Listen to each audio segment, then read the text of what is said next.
Magandang hapon po sa bawat isa sa atin. Dito po ulit tayo sa ating Bible study sa Rema Fields po tuwing alas 4 ng hapon. At itutuloy po natin yung ating pong pinag-aaralan, yung 7 ways to shut the door on the enemy. O yung 7 ways o paraan para iisara natin yung pintuan. Amen po, sa ating kaaway. At alam naman po natin kung sino yung talagang tinutukoy nating kaaway.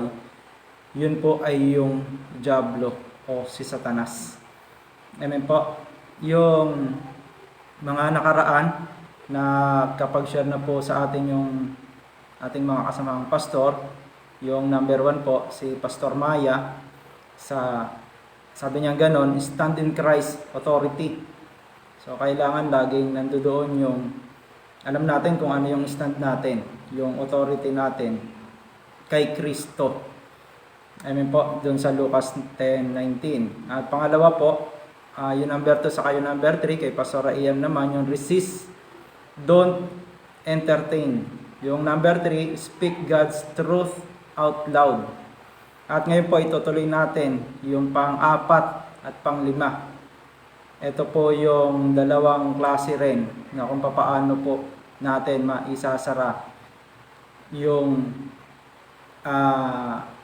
pintuan, amen po, sa kaaway. At number 4 po, ito po ay isang pinaka-importante din. Number 4, sabi niya pong ganun, close the door completely. Amen po, ulitin ko, number 4, close the door completely. Pagka sinabi pong completely, talagang as in, walang, kumbaga pagka nagsara ka ng pintuan, ay talagang silyado. Amen po. Sabi niya gano'n, close the door completely. Basahin po natin dito sa 2 Corinthians chapter 5, verse 17. Sabi niya, therefore, if anyone is in Christ, he is a new creation. The old has passed away, behold, new has come.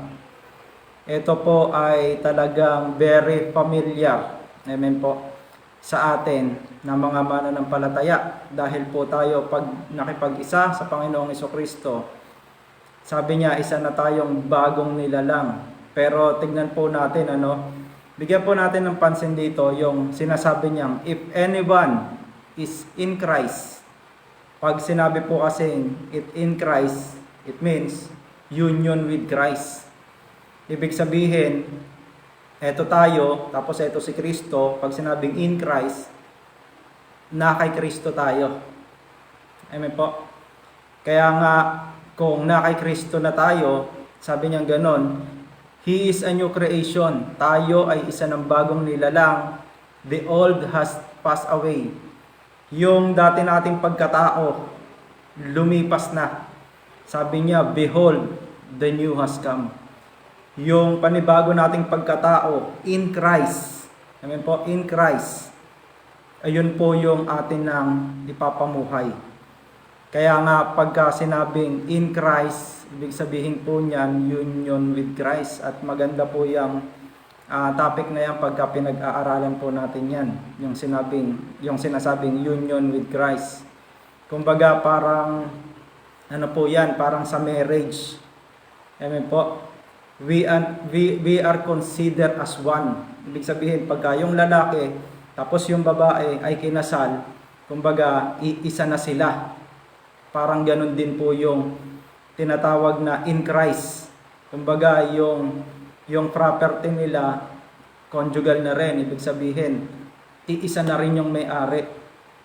Kaya nga po, pagka tinitignan natin yung Bible, pag nakita po natin yung in Christ dyan, yan po ay, pag sinabing in the Lord, in Christ, kumbaga in Him, kumbaga nasa almost, po yan, 200 times, na very important. Pag lalo na po si Apostol Pablo, lagi niya po yung sinasabi, in Christ, in Him, in the Lord, yung mga ganyan po, sobrang dami po niyan. Kung mapapansin po natin yung New Testament pagka binabasa po natin yan. Kaya nga po pagka sinabing in Christ, ibig sabihin kung ano yung na kay Kristo ay nasa atin na rin. Kaya po tignan po natin, basahin po natin itong Romans chapter 8 verse 16 to 17. Sabi niya pong gano'n sa Romans chapter 8, 16 to 17, sabi niya, the Spirit Himself bears witness. Yung Espiritu Santo daw, ayun yung nagwi-witness. Sabi niya, with our spirit, sa ating espiritu, that we are children of God. Sabi niya gano'n, if children, then heirs of God and fellow heirs with Christ, provided we suffer within Him in order that we may also be glorified with Him. Kaya nga, kung tayo po ay na kay Kristo, tayo po ay tinatawag na co-heirs. Ibig sabihin, kapwa tagapagmana. Kaya kung na kay Kristo ka o na kay Kristo ako, tayo po ay tagapagmana din. Amen po, na kung ano yung mamanahin ng Panginoong Jesucristo, ay mamanahin din po natin. Kaya nga, pagka, sabi ko po kanina, yung in Christ, parang marriage yan. Pagka, halimbawa marriage yan, huwag ka na magbubukas ng pinto sa iba. Amen po. Kasi bakit? Pagka nagkaroon na ng marriage relationship, yung dalawang tao, yung lalaki at babae, ay hindi na po yan nagbubukas ng pinto sa iba yung babae, o hindi na nagbubukas ng pinto sa iba yung lalaki. Ngayon, ganun din po tayo. Kasi si Kristo sa kayong church, darating din po yung panahon, darating yung time, magkakaroon din po ng marriage yan. At ngayon pa lang, tayo po na kay Kristo, ay dapat hindi na rin po tayo tumitingin sa iba. Ibig sabihin po sa ibang Diyos, maliban po sa ating Panginoong Jesucristo. Kaya nga po pagka sinabi niyang, if anyone is in Christ, he has a new creation. The old has passed away. Kung ano yung mga dati nating pagkatao, kung ano yung dati nating ugali, kung ano yung dati nating gawi, kung ano yung dati nating pananalita, o kung ano man yung mga hindi magagandang bagay sa atin, yun po dapat ay lumipas na. At yung bagong pamumuhay kay Kristo, yung sinasabing in Christ, ayun na po yung ipinamumuhay natin. Kaya nga po pag sinabing new creation, it doesn't mean ay pinalitan. Hindi po ganon. Ang Diyos po natin ay hindi siya nagpapalit o nagre-replace. Pag sinabing new creation, ito po ay renewal, ibig sabihin binago. Tayo, ako, ang bawat isa sa atin ay binago. Ibig sabihin po hindi pinapalitan. Kaya nung na kay Kristo tayo, hindi tayo pinalitan. Tayo po ay binago. Sabi niya, if anyone is in Christ, he is a new creation. Bago na. Hindi pinalitan, ibig sabihin binago. Kaya po pag sinabing new creation, tayo po ay binago. Hindi po tayo pinalitan.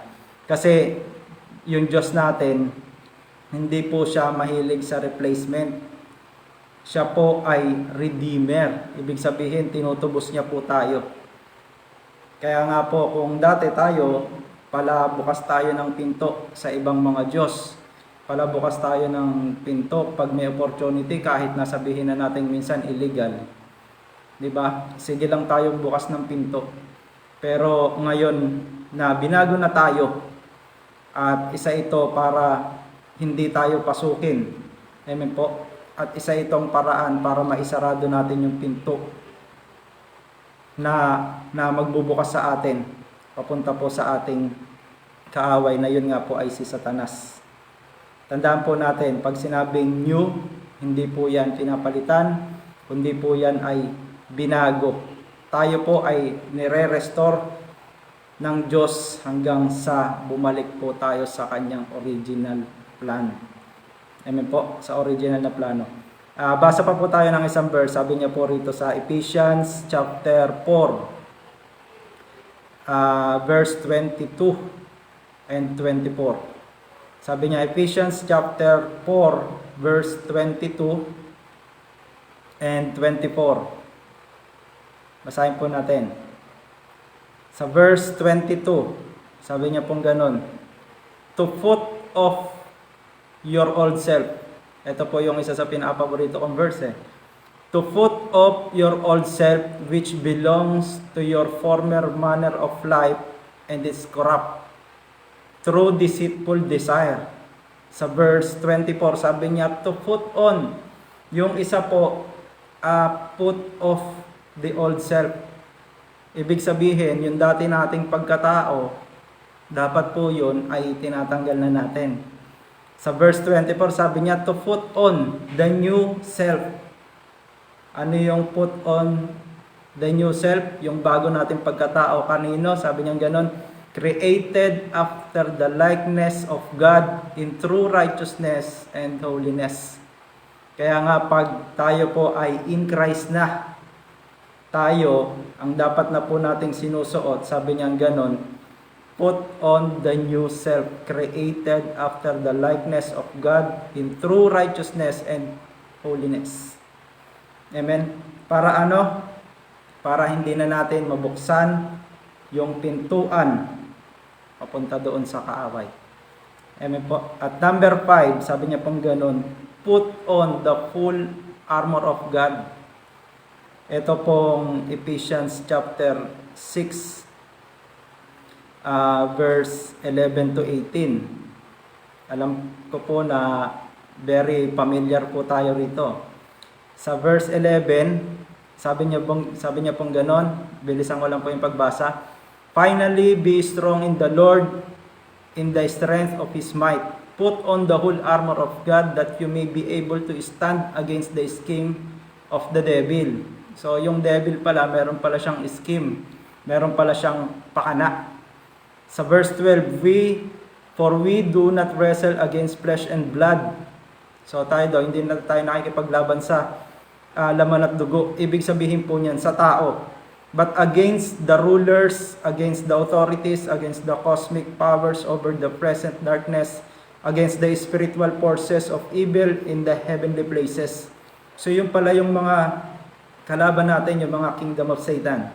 Verse 13, therefore, sabi niya ganon, take up the whole armor of God that you may be able to withstand in the evil day, and having done all, to stand firm.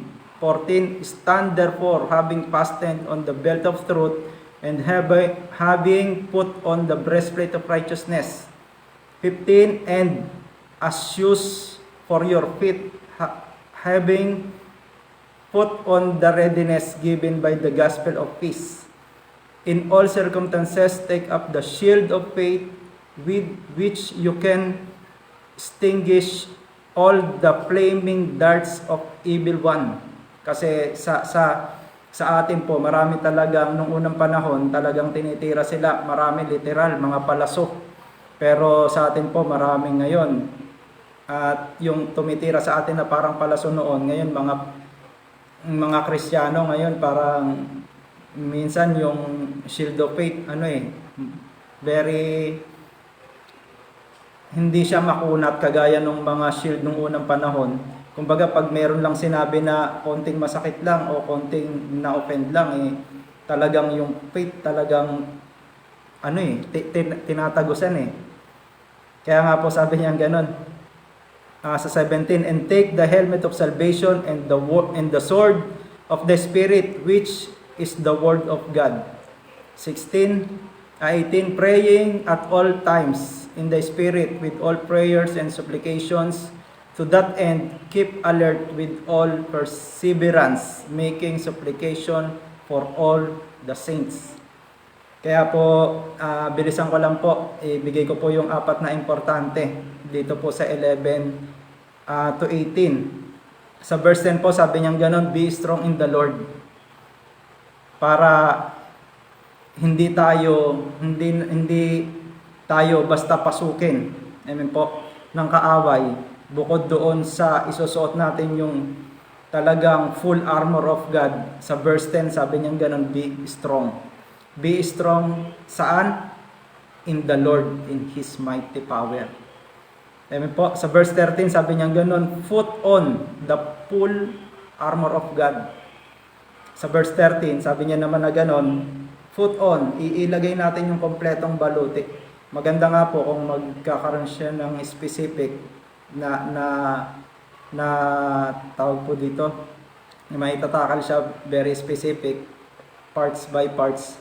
Pero kasi ito po ay, kumbaga talagang kabuuan ng baluti. Sa verse 14, sabi niya pong ganon, stand firm. Sabi niya ganon. At sa verse 18, sabi niya, be alert. Saan? In prayer.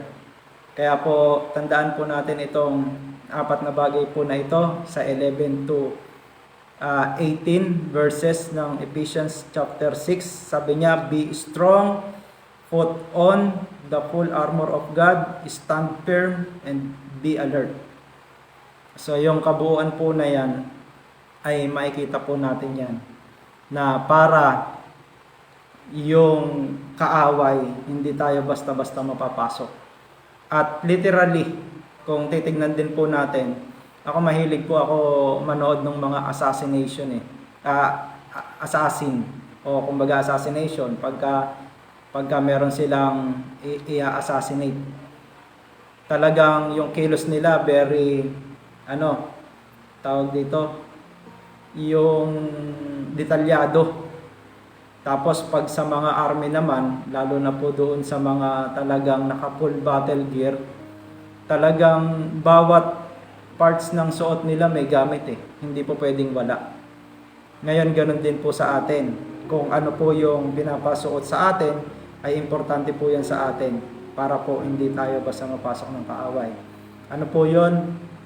Helmet of salvation, breastplate of righteousness, shoe of readiness, belt of truth, shield of faith, sword of the spirit, at pinaka-importante po sa lahat ay yung prayer.